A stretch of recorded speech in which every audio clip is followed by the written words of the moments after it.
Hey, what's up, guys? It's Nate with Sauce Ain't the Boss here again, and today is day number 245 of quitting alcohol. I was given some thought today about how many times I tried to quit drinking over the last decade, probably 100 times or more, and every time I went back to the alcohol. And I was wondering what made me do that. What was it, all those 100 and however many attempts it was, made me go back to drinking, and what was the difference, this time? I'm the longest I've been without alcohol in over 20 years right now. And I think it's a combination of things that makes us go back to drinking when something inside us wants to quit, right? I mean, obviously, if you decided to put forth the effort to say, I'm not drinking anymore, and you've gone a few days, few weeks, few months, maybe even, and then you failed like I had so many times, what was it that caused us to pick up the alcohol again? And one of the things is a lack of self control. I know alcoholism can lead to addiction, all those words I don't like, but that's neither here nor there.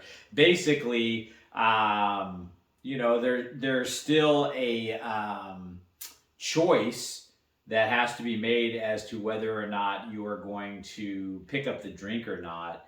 And it's a simple choice. It really is. You're going to pick up the drink and drink it, or you're not.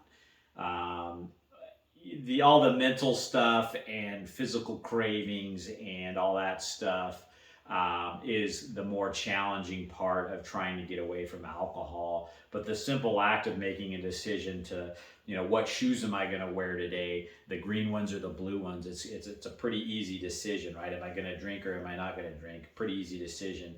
But it's that feeling and that compulsion that you have to want to drink more than wearing blue shoes or green shoes, that's challenging. But so what I wanted to say was that not only is it a choice, but it's a lack of self-control and self-discipline, to go for that instant gratification rather than depriving yourself your feel-good drug in the attempts to better yourself. And so, I would go so long in my journey of trying to quit in the past, and then I would get to a place where I had a bad day, or the craving got really strong, or whatever it was that made me convince myself that I was going to drink again that day. And then I would lack the control to be able to get past whatever that was that made me wanted to drink, whether it was stress or whether it was just a strong craving or whatever. And one of the things that I've really been able to develop and work on since I quit drinking is my self-control and self-discipline. It's like I mentioned when I started this whole thing, I also made up my mind that I needed to lose a significant amount of weight and get in shape again and focus on my health. Because like I said, I was having gout, high blood pressure, and a whole host of other things going on, starting to get sleep apnea. And I knew that if I could get away from the alcohol, that was the main thing that was holding me back from moving forward with other areas of my life that I could improve on, is getting that biggest obstacle out of my way. And so then I went to work on, like I said before, not trading one addiction for another and just feeling that discomfort, but also working on my self-control and discipline. And there's been times, the whole quitting alcohol thing, it's been times of self-control and discipline in this process, but it's been the same with my weight loss journey and my cravings for rich foods at times, or my not wanting to lift the weights for the day, or not wanting to get on the treadmill or go for the run or go for the hike. And so the more times that you make the right decision instead of the one that feels comfortable and isn't going to benefit you in the long run, the more times you make the right choice and deal with the discomfort, the more gains you get, so to speak, the more you level up, the better and easier it gets to make the right decision in the future. And so that's definitely one thing that I think makes us go back to the alcohols. We really lack that self-control and self-discipline, especially when it comes to our drug, which is alcohol, right? I think another thing is there are some physical cravings that come along with quitting alcohol. You've been taking a drug for so long, so there might be some physical withdrawal symptoms or that kind of thing going on that makes it even more difficult to not take your drug for the day when you're having that really intense craving. And you're just going to have to sit there and feel those. I don't think there's any magic pill for that. That's one of those things that you just have to learn to deprive yourself of, the same thing as if you're addicted to food and you like to eat pizza and chocolate cake. You just have to deprive yourself of that comfort food and feel the discomfort and not having that instant gratification feeling that you're looking for, and ask yourself, what is it that makes you in your attempts in the past to quit drinking always go back to it? You might find that that's what you need to work on in yourself, your self-control, your self-discipline, weak-mindedness, the inability to stick to things long-term, and that's the other thing, committing to something and then seeing it through. That's important. That's important with so many different things in life. And I think that this quitting alcohol journey is no different, And I think a lot of it too, when we go back to drinking, is we can't see past the short-term gratification. We don't really look into the future and go, life's going to get so much better. I'm going to save so much money. I'm going to feel so much more confident, have more energy, look better. All these different things that will happen if you quit drinking alcohol. We just want to feel good now rather than put in the work, so to speak, to get the end result. We just want that end result now, which is to feel good, right?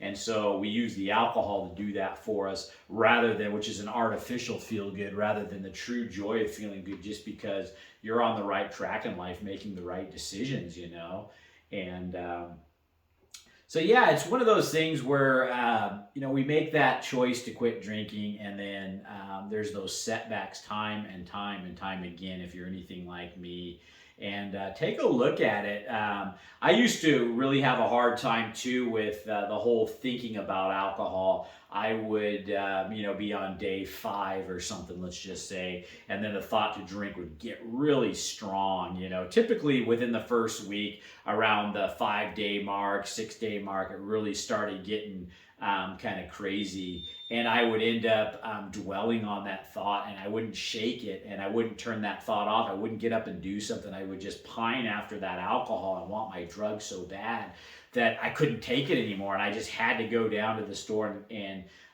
get my drug, right? Because I couldn't stop thinking about it. And that's something that on this attempt I've really put a focused attention on, is controlling my mind, controlling my thoughts, getting up and doing something, surfing those cravings sometimes and letting them pass, but don't dwell on them. Don't pine after the alcohol. Don't think about all the things you think you're missing out on, or all the fond times you think you had when you were a drinker, right? Focus your attention on the future and all the good times you're gonna have, all the great times you're gonna have not being hungover, all the things you can do with the newfound money you'll be saving and making because you're more productive, and just so many different positive things, that's it for today. Just get your wheels turning on why do you keep going back to the alcohol, and what do you need to do for you to go the distance this time. I used to ask myself that a lot. What is it that I'm lacking? And it's like I said in some earlier videos, for me, it was the accountability factor. Nothing was really holding me accountable to stay off the alcohol. This channel was the one thing that kind of really helped me to have some accountability, because for me personally, I've always been one of those people, if I say I'm going to do something and commit to doing something to other people, my word is my bond. I'm gonna do it then, because I know that motivates me. I don't want to be a flake. I'm not that guy, and so that's something that maybe look at where your accountability is. Anybody holding you accountable? I used to think about, we know that alcohol is bad for us. That's why we want to quit it in the first place. But we keep drinking it and drinking it, and it's a poison that's slowly killing us. If you knew that if you had one more glass of alcohol, whether it was beer, wine, spirits, whatever you drink, one more drink was going to kill you, like it was a lethal dose of arsenic, that kind of level of poison, you would think twice about drinking it. In fact, you wouldn't, chances are, obviously. And so you have to kind of look at it that way too, that, it doesn't kill you instantly, right? But slowly it's poisoning yourself again and again and again. It's not doing anything good for you, for your organs, for your mental well-being, your spiritual well-being. It's just slowly bringing you down the more and more of this poison that you drink, right?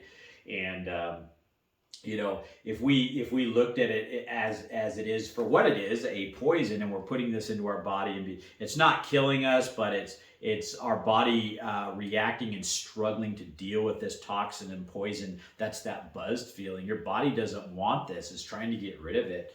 And yet you're continuing to poison yourself on a regular basis. So, use that for some motivation. Think about what you're doing to your body, and what's going to happen long term if you keep on drinking, right?